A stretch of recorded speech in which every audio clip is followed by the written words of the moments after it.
चलो अब सब लोग ध्यान दोगे। क्लास 12th का हम लोगों ने first second third chapter complete कर लिया है। आज का चैप्टर नंबर 4 है। ये बहुत से स्टूडेंट को मुश्किल लगता है ये चैप्टर, इसलिए ध्यान से समझोगे, ठीक है।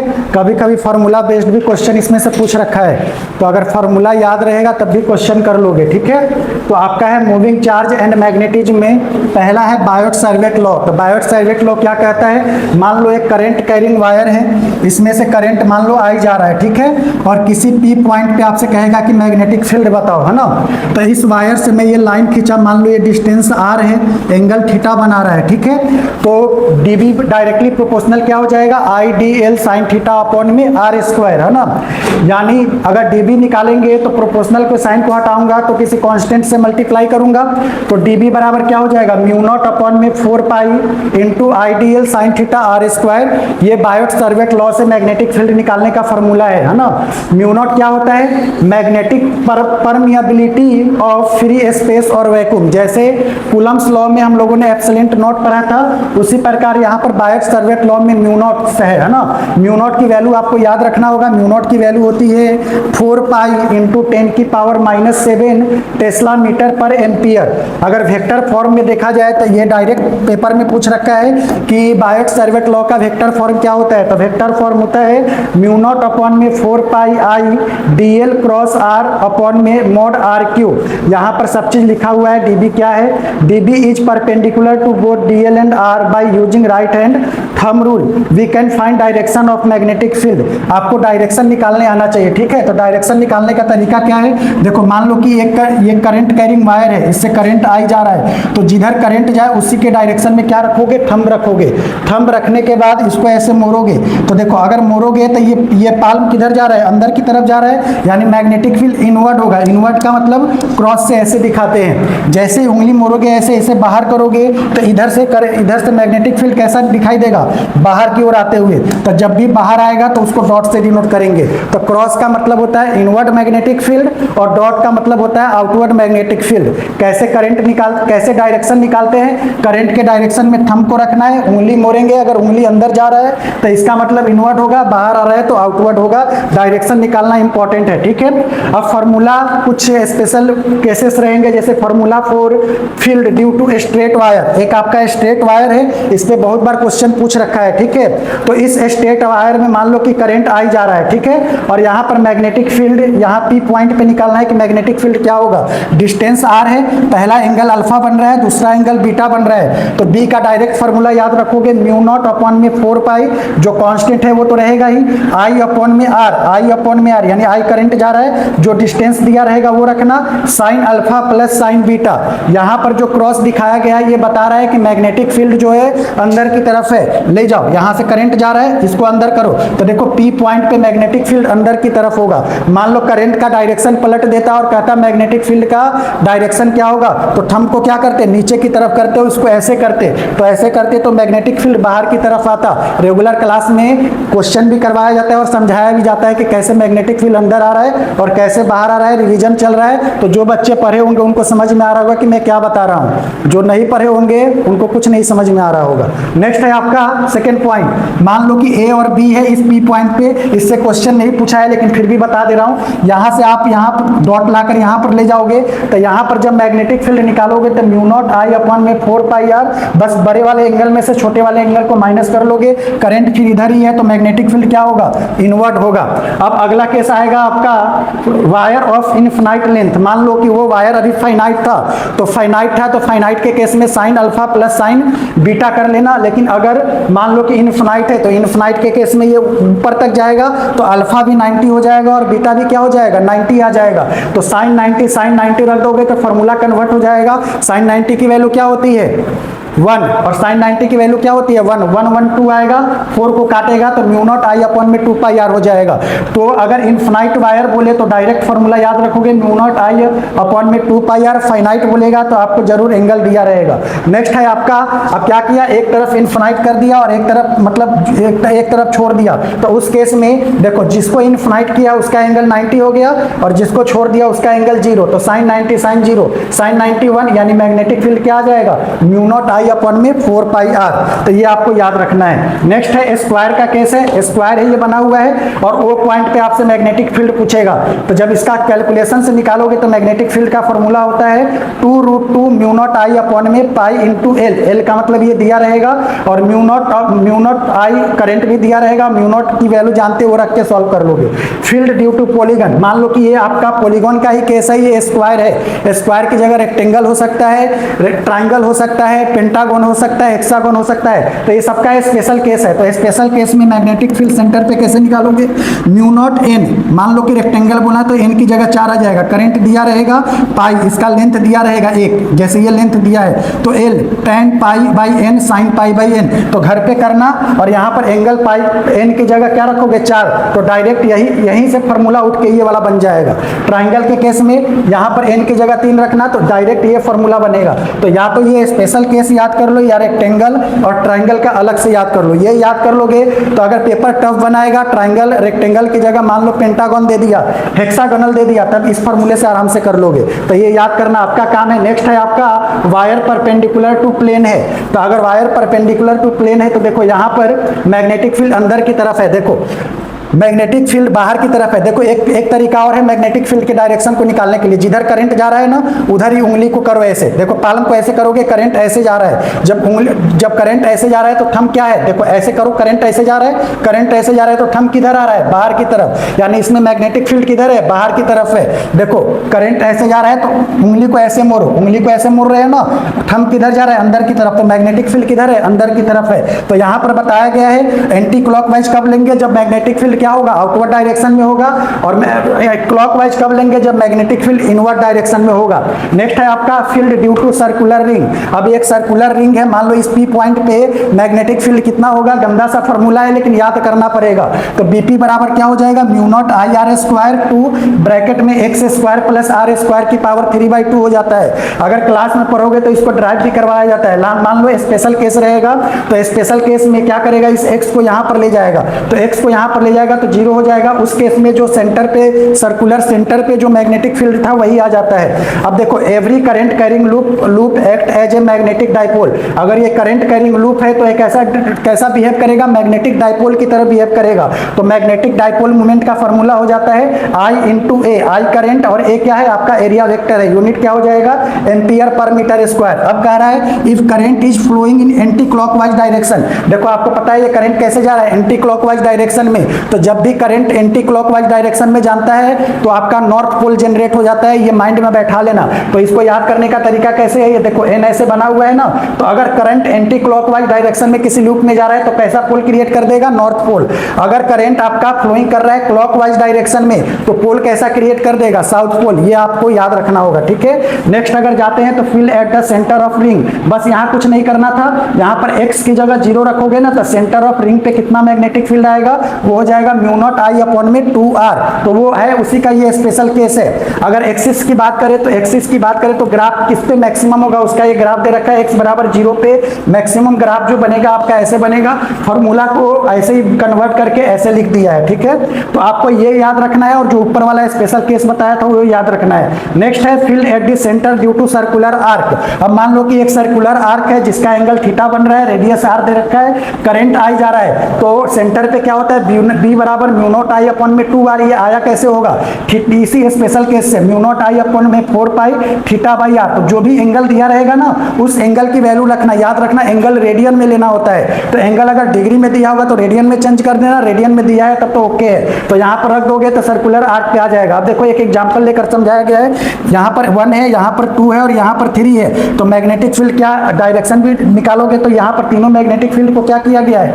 ऐड कर दिया गया है। मान लो कि अगर इसमें नंबर ऑफ लूप n है तो उस केस में n से मल्टीप्लाई कर देंगे तो म्यू नॉट, ऊपर जो फॉर्मूला था सेम है, बस नंबर ऑफ टर्न्स की वजह से इसमें n से मल्टीप्लाई कर दिया गया है, ठीक है। नेक्स्ट आओगे तो नेक्स्ट है आपका ampere circular law. Ampere circular law क्या कहता है? आपका एम्पियर सर्कुलर लॉ कहता है कि the line of integral of magnetic field over a closed loop, यानी लूप कैसा होना चाहिए? क्लोज्ड होना चाहिए, is equal to mu naught times the total current enclosed by the loop. Just like ये गॉज लॉ की तरह है। गॉस लॉ क्या कह रहा था कि जो भी आपका इलेक्ट्रिक फ्लक्स होगा वो क्या होगा, इनक्लोज चार्ज के बराबर होगा। यहाँ पर म्यू नॉट टाइम्स क्या हो जाएगा, करंट कितना उसका अंदर है उसके बराबर हो जाएगा। तो phi B dot d l बराबर क्या हो जाएगा, mu naught times I enclose. I enclose का मतलब सिर्फ अंदर वाला करंट लिया जाता है, बाहर दिया रहेगा तो उसको नहीं लेंगे, ठीक है। तो यहाँ पर मान लो देखो I1 है, I2 है, I3, सपोज दैट एक I4, देखो यहाँ पर I4 बनाया है, I4 बनाया है, तो इसके अंदर से करंट कौन सा जा रहा है, I1 जा रहा है, I2 जा रहा है, I3 जा रहा है, लेकिन I4 क्या है, बाहर है। तो जब मैग्नेटिक फील्ड टोटल निकालोगे तो सिर्फ I1 I2 I3 लोगे, क्यों, क्योंकि एम्पियर्स लॉ कहता है कि क्लोज लूप में जो करंट है उसी को लेंगे, यानी I4 को यहाँ काउंट नहीं करेंगे, ठीक है। तो आप लोग समझ गए होंगे। अब हॉलो सिलेंडर, अब क्या कर, जैसे हम लोग गॉस लॉ का यूज करके सिलेंडर पे, सीट पे, स्फीयर पे क्या निकालते थे, इलेक्ट्रिक फील्ड, तो वैसे अब यहाँ पर हम क्या निकालेंगे, मैग्नेटिक फील्ड एम्पियर सर्क्यूटल लॉ से। तो मान लो ये सिलेंडर है जिसका रेडियस r है, करंट I जा रहा है यहाँ से, तो अगर आउटसाइड की बात करोगे, आउटसाइड का मतलब पॉइंट आउटसाइड में लोगे तो B आउट हो जाएगा म्यू नॉट I अपॉन में 2 पाई r। तो आउटसाइड में मैग्नेटिक फील्ड रेडियस बढ़ाने से क्या होता है, रेडियस बढ़ाओगे तो मैग्नेटिक फील्ड कम होगा। अगर ऑन द सरफेस की बात करोगे तो सरफेस पे r बराबर क्या हो जाएगा, r हो जाएगा। तो उस केस में सरफेस में मैग्नेटिक फील्ड क्या आ जाएगा, म्यू नॉट I अपॉन में 2 पाई r। स्मॉल r रखो, बड़ा r रखो, फर्क नहीं पड़ता क्योंकि दोनों बराबर है। अगर इनसाइड की बात करेंगे तो इनसाइड के केस में आपका इनसाइड के केस में क्या हो जाएगा, कैपिटल R जो होगा स्मॉल r से क्या हो जाएगा, छोटा हो जाएगा, यानी अंदर कोई करंट है ही नहीं, तो मैग्नेटिक फील्ड इनसाइड क्या हो जाएगा, जीरो। ग्राफ इंपॉर्टेंट है, ग्राफ अंदर में मैग्नेटिक फील्ड नहीं है, सरफेस पे मैक्सिमम है, उसके बाद रेडियस बढ़ाओगे तो ग्राफ क्या होगा, कम होगा। तो ग्राफ भी इंपॉर्टेंट है, ग्राफ अपने माइंड में बैठा लीजिएगा, ठीक है। अब आ गया वो सिलेंडर का केस था, अब सॉलिड सिलेंडर है, तो सॉलिड सिलेंडर के केस में इसी तरह आउटसाइड, इनसाइड और सरफेस पे निकालेंगे। तो outside R greater than R होगा, तो सेम उसी तरह होगा जहां वहां पर सिर्फ इनसाइड के केस में अंतर आ जाता है। तो आउटसाइड सेम पहले वाला केस, सरफेस पहले वाला केस, बस इनसाइड में क्या होगा, इनसाइड में क्या है आपका सॉलिड है, तो इनसाइड में क्या होगा, मैग्नेटिक फील्ड होगा। तो बी इनसाइड में क्या होगा, म्यू नॉट I अपॉन में 2 पाई r स्क्वायर इंटू r, यानी इनसाइड में जो मैग्नेटिक फील्ड होगा रेडियस बढ़ाने से बढ़ेगा, जैसे जैसे रेडियस बढ़ाओगे मैग्नेटिक फील्ड बढ़ेगा। तो यहाँ पर ग्राफ यही है, जब भी सॉलिड आएगा तो अंदर में क्या हो रहा है, रेडियस जैसे जैसे बढ़ा रहे हैं मैग्नेटिक फील्ड बढ़ रहा है, सरफेस पे जाके मैग्नेटिक फील्ड मैक्सिमम हो जा रहा है, उसके बाद जैसे जैसे डिस्टेंस बढ़ा रहे हो मैग्नेटिक फील्ड क्या हो रहा है, कम हो रहा है। तो देखो रिलेट करके पढ़ोगे चीजें ना तो कभी नहीं भूलोगे। ऐसा ही चीज आपको दिखा होगा इलेक्ट्रिक फील्ड एंड चार्जेज में, जब गॉस लॉ का मैं ग्राफ बना रहा था तो वैसे ही ग्राफ, वहां भी इनसाइड का आउटसाइड का केस जस्ट लाइक वैसा ही ग्राफ है। तो एक दूसरे से रिलेट करोगे तो हमेशा के लिए याद रहेगा, हमेशा के लिए नहीं तो कम से कम एग्जाम तक के लिए तो याद रखो। नेक्स्ट है सोलेनोइड। तो सोलेनोइड क्या होता है, मान लो कि यहाँ पर मैग्नेटिक फील्ड है, कोई सर्कुलर कॉइल है, उस पर मैंने वायर लपेट दिया, तो वायर लपेटने से ये क्या बन गया, सोलेनोइड बन गया। तो सोलेनोइड के केस में magnetic field at P point पे क्या हो जाएगा, 1/2 mu naught NI cos theta 1 plus cos theta 2। N क्या होता है, number of turns per unit length, यानी कैपिटल N/L, यानी कितना नंबर ऑफ टर्न्स है और इसका लेंथ कितना दिया उससे डिवाइड कर दोगे तो आपका N आ जाएगा। अब यहाँ पर कुछ स्पेशल केस दिया होगा, tightly packed long solenoid at centre पे मैग्नेटिक फील्ड कह रहा है कि एट सेंटर, यानी आउटसाइड में मैग्नेटिक फील्ड क्या होगा, जीरो। और ये इंपॉर्टेंट है, अगर एक्सिस पे बोलेगा तो म्यू नॉट NI, कभी कभी N नहीं देगा तो N कैसे निकालोगे, टोटल नंबर ऑफ टर्न्स और जितना लेंथ दिया होगा उससे मल्टीप्लाई कर दोगे। एंड पॉइंट पे बोलेगा तो बस 2 से डिवाइड कर देना, यानी जो एक्सिस का होगा उसका क्या हो जाएगा, हाफ हो जाएगा। आउटसाइड में मैग्नेटिक फील्ड जीरो होगा क्योंकि उधर कोई भी करंट नहीं है। अब इसके बाद आओगे तो charge particle in magnetic field. तो charge particle in magnetic field में जैसे हम लोग इलेक्ट्रिक फोर्स पढ़ते थे QE, उसी प्रकार मैग्नेटिक फोर्स पढ़ेंगे तो मैग्नेटिक फोर्स का फॉर्मूला हो जाएगा Q ब्रैकेट में V क्रॉस B। Q क्या है, चार्ज, V का मतलब वेलोसिटी, B का मतलब मैग्नेटिक फील्ड, क्रॉस का मतलब क्या होता है, साइन थीटा। तो अगर वेक्टर फॉर्म में लिखोगे एंगल के टर्म में तो क्या आ जाएगा, QV sine theta, QVB sine theta. तो फोर्स का फॉर्मूला बहुत ही ज्यादा इंपॉर्टेंट है, इस पे न्यूमेरिकल आपसे पूछ सकता है, ठीक है। केस 1 है, जब V परपेंडिकुलर B है, तो जब आपका वेलोसिटी परपेंडिकुलर होगा मैग्नेटिक फील्ड पे तो पाथ कैसा बनेगा, सर्कल बनेगा, रेडियस ऑफ सर्कल पाथ। यानी इस केस में मैग्नेटिक फोर्स का फॉर्मूला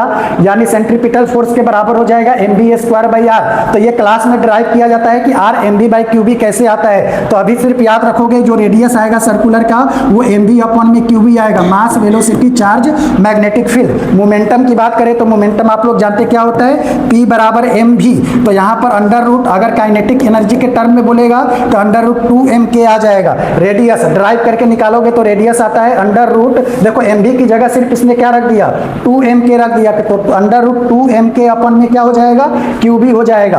अब यहाँ पर if charge particle at rest is accelerated by A voltage of v, अगर मान लो वोल्टेज v से एक्सेलरेट कर रहा है तो kinetic energy charge into voltage, ये वोल्टेज है इसको वेलोसिटी मत समझना, तो चार्ज इनटू क्या हो जाएगा वोल्टेज। तो बस क्या करना है इस काइनेटिक एनर्जी की जगह q इनटू वोल्टेज रख देना है। अब इस रिलेशन से वो कंसेप्चुअल क्वेश्चन कैसा भी बना सकता है। टाइम पीरियड याद रखना, टाइम पीरियड रेडियस पे डिपेंड नहीं करता है और वेलोसिटी पे डिपेंड नहीं करता है, तो टाइम पीरियड का फॉर्मूला क्या हो जाएगा 2πm अपॉन में qb। अगर फ्रीक्वेंसी बोला तो पलट देना, टाइम पीरियड का उल्टा होता है, qb अपॉन में 2πm हो जाएगा। q/m क्या होता है स्पेसिफिक चार्ज होता है, तो टाइम पीरियड जो है इनवर्सली प्रोपोर्शनल है स्पेसिफिक चार्ज के, यानी स्पेसिफिक चार्ज बढ़ेगा तो टाइम पीरियड क्या होगा कम होगा। ये टेबल बहुत ही ज्यादा इंपॉर्टेंट है। पार्टिकल है, चार्ज है, मास है, तो पहला पार्टिकल इलेक्ट्रॉन है, प्रोटॉन है, न्यूट्रॉन है, ट्राइट्रॉन है और अल्फा पार्टिकल है। तो पार्टिकल मतलब कैसे इलेक्ट्रॉन को डिनोट करते हैं, इलेक्ट्रॉन हो गया, प्रोटॉन को कैसे डिनोट करेंगे हाइड्रोजन इन 1h1, न्यूट्रॉन को कैसे करेंगे 1h2, ट्राइट्रॉन को कैसे करेंगे 1h3 और अल्फा पार्टिकल को कैसे डिनोट करेंगे 2 हीलियम 4, यानी इसका एटॉमिक नंबर 2 है और मास नंबर कितना है 4 है। अगर चार्ज की बात करें तो इलेक्ट्रॉन पे सबको पता है माइनस चार्ज होता है, प्रोटॉन पे प्लस चार्ज होता है, वही चार्ज न्यूट्रॉन पे, वही चार्ज ट्राइट्रॉन पे, लेकिन अल्फा पार्टिकल पे चार्ज दुगना हो जाता है। और यहाँ पर मास की बात करें तो इलेक्ट्रॉन का मास मान लो me है, प्रोटॉन का मास mp है, तो न्यूट्रॉन का 2mp हो जाता है, ट्राइट्रॉन का 3mp हो जाता है और अल्फा पार्टिकल का 4mp हो जाता है। तो ये जो टेबल है ये किसी क्वेश्चन का पार्ट हो सकता है। आपसे कहा जाएगा कि इलेक्ट्रॉन और प्रोटॉन के रेशियो कितना होगा, तो मास पता रहेगा तब तो, मान लो उस फॉर्मूला में कहीं मास की रिक्वायरमेंट पड़ गई तो सबका मास आपको पता होना चाहिए। अब ये दे रखा है मास ऑफ इलेक्ट्रॉन, आपको पता ही होगा कि 9.1 इंटू 10 की पावर -31 kg होता है और प्रोटॉन कितना होता है 1.6 इंटू 10 की पावर -27 kg होता है। अब calculation of ratio of radii, total 4 cases है, चारों केसेस को समझ लो। All particle are projected with same speed, तो वेलोसिटी क्या हो गया कांस्टेंट हो गया, यानी r बराबर क्या है mv अपॉन में qv। तो यहाँ पर r जो डायरेक्टली प्रोपोर्शनल होगा m के और q के, क्योंकि v कांस्टेंट है, मैग्नेटिक फील्ड भी कांस्टेंट हो गया, तो m और q पे डिपेंड करेगा। तो देखो उसी टेबल से बना है, प्रोटॉन, न्यूट्रॉन और ये अल्फा पार्टिकल है, तो इसका कहेगा रेशियो क्या होगा, तो क्या हो जाएगा चार्ज प्रोटॉन पे क्या होगा 1/e, न्यूट्रॉन पे क्या होगा e/2 होगा, मतलब 2e होगा तो पलट के 2/e हो जाएगा 4/2e, तो रेशियो क्या आ जाएगा 1:2:2। तो अगर टेबल याद रहेगा तो वहां से भी रेडियस के बीच का रिजल्ट निकाल सकते हो। सेकंड है all particle are projected with same momentum, अब मोमेंटम को सेम कर दिया यानी p सेम है, तो अब सिर्फ जो रेडियस है वो डायरेक्टली प्रोपोर्शनल होगा 1/q के। देखो यहाँ मास और q को लिए थे तो ये रेशियो आया था, अब सिर्फ q को लोगे तो 1/e 1/y और 1/2e, e से e काटोगे 2 से मल्टीप्लाई करोगे तो इसका रेशियो आ जाएगा 2:1। एज रेडियस इंक्रीज आपका कर्वेचर क्या होगा डिक्रीज होगा। तीसरा केस है क्या करेगा all particle are projected with same kinetic energy, तो काइनेटिक एनर्जी को इंक्लूड करो, तो √2m के अपॉन में q भी है। अब काइनेटिक एनर्जी सेम है तो रेडियस किस पे डिपेंड करेगा √m/q। अगर उस टेबल से सबकी वैल्यू रखोगे प्रोटॉन, न्यूट्रॉन और अल्फा पार्टिकल का, तो रेशियो बनेगा 1:2:1। आप चाहो तो डायरेक्ट याद कर लो, चाहे ये टेबल माइंड में बैठा के एक बार घर पे सॉल्व करना, यही आता है, नहीं तो डायरेक्ट याद करना है तो याद कर लो, कोई सा भी केस पूछ सकता है, एग्जाम में पूछा भी है। फोर्थ केस है all particle are projected with same accelerated potential, यानी इस बार v को सेम कर दिया, तो v को सेम कर दिया तो v को इंक्लूड करो, तो v को इंक्लूड करोगे तो अब इस पे किस पे डिपेंड कर रहा है √m/q पे, तो सबकी वैल्यू रखोगे तो इसका रेशियो आता है 1:2:1/√2:2। इस चारों केस में से 2026 में से एक केस आएगा, पेपर के बाद मेरे से मिलना, ठीक है। ये चारों केस याद रखना। टोराइड आपका क्या है डिलेटेड है, तो इसको आप छोड़ सकते हो, ठीक है। नेक्स्ट है आपका unit and dimension of magnetic field, तो देखो F बराबर QVB sin थीटा है, तो यहाँ से मैग्नेटिक फील्ड निकालोगे तो फोर्स अपॉन में QVB sin थीटा हो जाएगा। तो देखो अगर आपको ड्राइव करने आ रहा है तो अच्छी बात है, नहीं तो डायरेक्ट इसका यूनिट तो टेस्ला होता है और इसका डायमेंशन याद रखो। मान लो एग्जाम में भूल गए F बराबर QVB sin थीटा और मैग्नेटिक फील्ड का डायमेंशन पूछा, तो F बराबर QVB sin थीटा होता है एंगल एंगल जो होता है वो डायमेंशन लेस होता है, तो फोर्स का डायमेंशन तो सबको याद होगा अगर जो बच्चा सीरियस होगा। mlt-2 यहाँ पर वेलोसिटी है, यहाँ पर क्या है v80 और lt-1 वेलोसिटी q का 80 होता है और वेलोसिटी का lt-1 सॉल्व करोगे तो ma-1 t-2 डायरेक्ट याद कर लेना। यहाँ पर CGS यूनिट इसका गॉज होता है 1 टेस्ला बराबर 10 की पावर 4 गॉज होता है, ये भी याद रखना है। तो मैग्नेटिक फील्ड का यूनिट टेस्ला होगा, डायमेंशन रख ले याद कर लेना, और 1 टेस्ला बराबर 10 की पावर 4 गॉज होता है, ये भी याद रखना। अब देखो इलेक्ट्रॉन अब हेलिकल पाथ एंड पिच आ गया। तो हेलिकल पाथ क्या होता है? हेलिकल पाथ है जब आप मान लो कि ये मैग्नेटिक फील्ड है और आप इसको इलेक्ट्रॉन को ऐसे मूव करवा रहे हो, तो क्या करेगा, इसके दो कंपोनेंट बनेंगे, एक v परपेंडिकुलर बनेगा और एक v पैरेलल बनेगा। तो v makes angle theta with b, यानी यहाँ इस केस में थीटा ना तो 0 होगा ना तो पाई होगा ना ही पाई/2 होगा। तो पाथ कैसा हो जाएगा? हेलिकल हो जाएगा। तो हेलिकल क्यों बना?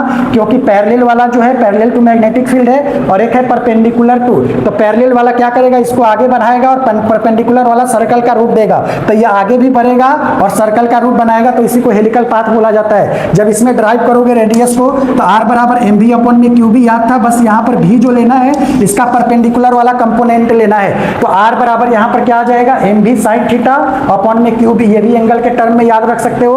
टाइम पीरियड जो ऊपर था वही वाला है, इसलिए इसमें ज्यादा दिमाग नहीं लगाना पड़ेगा।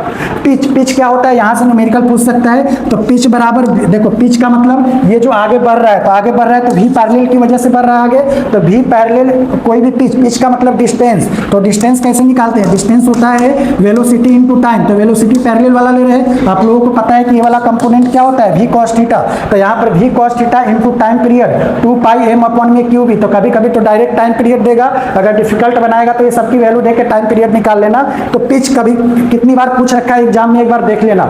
अब फोर्स बिटवीन पैरेलल कंडक्टर, अब दो कंडक्टर है उसके बीच में फोर्स कितना लगेगा, तो दो कंडक्टर अगर पैरेलल ऐसे जा रहा है तो अगर दोनों करंट सेम डायरेक्शन में है तो सेम डायरेक्शन में होगा, तो देखो एक इधर ले जाएगा एक इधर ले जाएगा। करंट का डायरेक्शन देखो मैग्नेटिक फील्ड का, ये ऊपर जा रहा है, इसका मैग्नेटिक फील्ड किधर है, अंदर की तरफ, ये भी ऊपर जा रहा है। तो देखो इसका भी फोर्स इधर, इसका भी फोर्स इधर। तो याद रखना कि जब सेम डायरेक्शन में करंट जाएगा तो फोर्स क्या होगा आपका, अट्रैक्टिव इन नेचर होगा। अगर अलग अलग डायरेक्शन में जाएगा तो फोर्स क्या होगा, रिपल्सिव होगा। फोर्स का फॉर्मूला क्या हो जाएगा, फोर्स बराबर हो जाएगा μ0 I1 I2, मतलब पहले का करंट दूसरे का करंट इनटू लेंथ दिया रहेगा अपॉन में 2πr, वही चीज लिखा हुआ है यहाँ पर। अगर L को इधर मल्टीप्लाई कर दोगे तो फोर्स डायरेक्ट आ जाएगा। ठीक है, कब अट्रैक्टिव होता है कब रिपल्सिव होता है आपको समझा दिया मैंने। अब नेक्स्ट आता है आपका लॉरेंज फोर्स। तो लॉरेंज फोर्स क्या होता है, लॉरेंज फोर्स कॉम्बिनेशन होता है इलेक्ट्रिक फोर्स का और मैग्नेटिक फोर्स का। तो यहाँ पर बोला है चार्ज Q इन इलेक्ट्रिक फील्ड, आप लोग जानते हो फोर्स होता है QE, और मैग्नेटिक फील्ड में अभी पढ़े FM बराबर क्या होता है Q V क्रॉस B। तो जब दोनों को कंबाइन करोगे तो उसी को बोला जाता है लॉरेंज फोर्स। तो F बराबर क्या आ जाएगा Q, दोनों में Q है, मैंने Q कॉमन ले लिया, तो E वेक्टर प्लस यहाँ क्या आ जाएगा V क्रॉस B। तो लॉरेंज फोर्स आप याद रखना, एक बार तो लॉरेंज फोर्स का डायरेक्ट फॉर्मूला ही पूछ लिया था, तो आप ये लॉरेंज फोर्स क्या होता है याद रखिएगा। नेक्स्ट है आपका motion of charge particle in cross electric and magnetic field. अब इलेक्ट्रिक फील्ड और मैग्नेटिक फील्ड को क्रॉस कर रहा है तो वेक्टर से थोड़ा तो आप जानते हो कि यहाँ पर देखो यहाँ पर एफ नेट 0 होगा तो q E plus q v cross B 0 कर दिया, तो यहाँ से ई बराबर क्या आ जाएगा minus v cross B. Vector से आप लोग जानते हैं अगर वी क्रॉस बी ऐसे दिया है यानी इलेक्ट्रिक फील्ड वेलोसिटी वेक्टर पे क्या होगा परपेंडिकुलर होगा, इलेक्ट्रिक फील्ड मैग्नेटिक फील्ड पे क्या होगा परपेंडिकुलर होगा। तो बस इसमें ई बराबर जो वेलोसिटी आएगा इलेक्ट्रिक फील्ड और मैग्नेटिक फील्ड का क्या होगा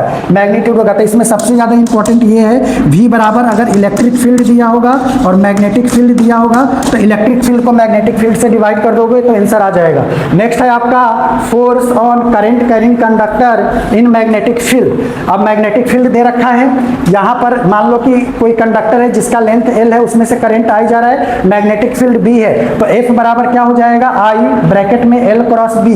अब यहाँ पर in the direction of current, L का डायरेक्शन वही होगा जिधर करंट का डायरेक्शन होगा। अब यहाँ पर एफ बराबर वही चीज है, फॉर्मूला लेकर वो आपको कर रखा है, परपेंडिकुलर होगा, थीटा 90 होगा, तो यहाँ पर अगर एल क्रॉस बी को एल बी साइन थीटा रखोगे तो I into L effective upon into B हो जाएगा, एफ क्या हो जाएगा, 0 हो जाएगा। तो ये देख लेना, उतना इंपॉर्टेंट नहीं है। हाँ, टॉर्क इंपॉर्टेंट है। तो टॉर्क क्या है, देखो torque on A current loop uniform magnetic field, तो टॉर्क का फॉर्मूला एम क्रॉस बी होता है। एम क्रॉस बी यानी एम को लिखोगे N I A cross B, N I A cross B यानी एन आई ए, इसको वेक्टर फॉर्म में लिखोगे तो साइन थीटा। तो आपको टॉर्क का डायरेक्ट ये फॉर्मूला याद रखना है, N I A B sine theta.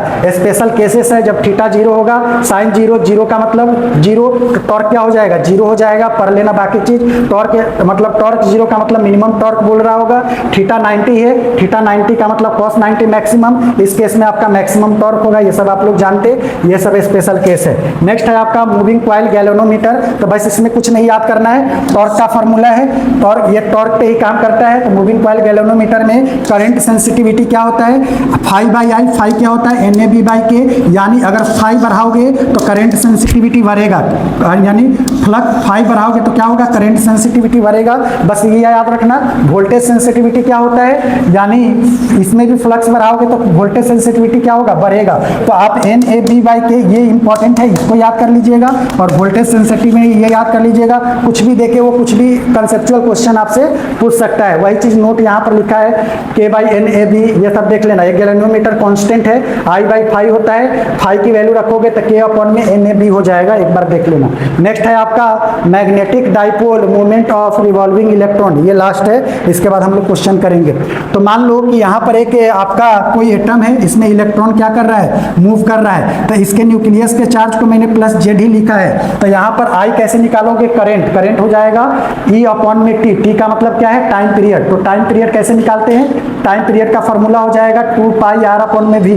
तो इस 2 पाई आर अपॉन में भी को यहाँ उठा के रखोगे तो करंट क्या हो जाएगा, ई भी अपॉन में 2 पाई आर।